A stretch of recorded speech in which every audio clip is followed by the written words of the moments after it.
Hello beautiful people, ఈరోజు నేను కీర దోసకాయ టొమాటో పచ్చడి ఎలా చేయాలో చూపిస్తానండి. ముందుగా కీరాని సన్నగా ఇలా చిన్న చిన్న ముక్కలు కట్ చేసి పిండేసి దాంట్లో ఉన్న వాటర్ అంతా తీసేసి కావాలంటే ఆ వాటర్ మీరు తాగేసేయండి, పక్కన పెట్టుకోండి.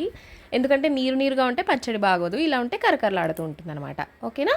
అలాగే ఒక 4 టొమాటోస్ని కూడా కట్ చేసి పక్కన పెట్టుకోండి. ఇప్పుడు కడాయిలో కొద్దిగా ఆయిల్ వేసుకుని ఆవాలు, మినపప్పు, మెంతులు, 4 ఎండుమిర్చి వేసేసి ఒకసారి అవంతా బాగా ఫ్రై అయిన తర్వాత ఒక మిక్సీ జార్లోకి తీసేసి అది చల్లారేదాకా పక్కన ఉంచుకోండి.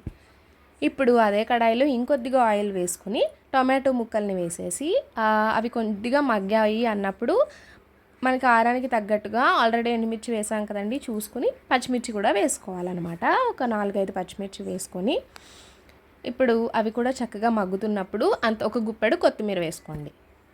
ఓకేనా? ఇవి కూడా బాగా ఫ్రై అవ్వాలన్నమాట. టొమాటోస్ మగ్గిపోతున్నాయి అన్నప్పుడు కొద్దిగా ఉప్పు, పసుపు కూడా వేసుకుని చక్కగా మెత్తగా మగ్గించేసుకోవాలన్నమాట.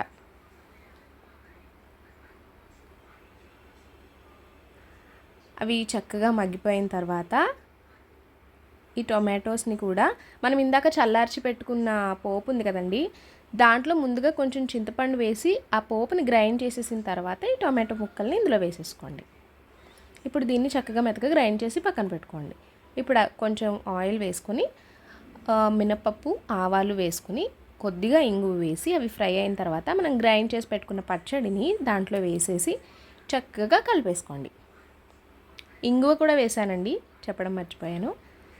ఇప్పుడు ఇందులో మనం ముందుగానే కట్ చేసి పెట్టుకున్నాం కదా కీరా ముక్కలు, అవి కూడా వేసేసుకోండి. స్టవ్ ఆఫ్ చేసేసాక కీరా ముక్కలు వేసుకోవాలన్నమాట. ఓకేనా? ముక్కలు క్రంచీగా తగులుతూ చాలా టేస్టీగా ఉంటుందండి. తప్పకుండా ట్రై చేయండి. మీకు ఎలా కుదిరిందో కామెంట్ చేసేయండి.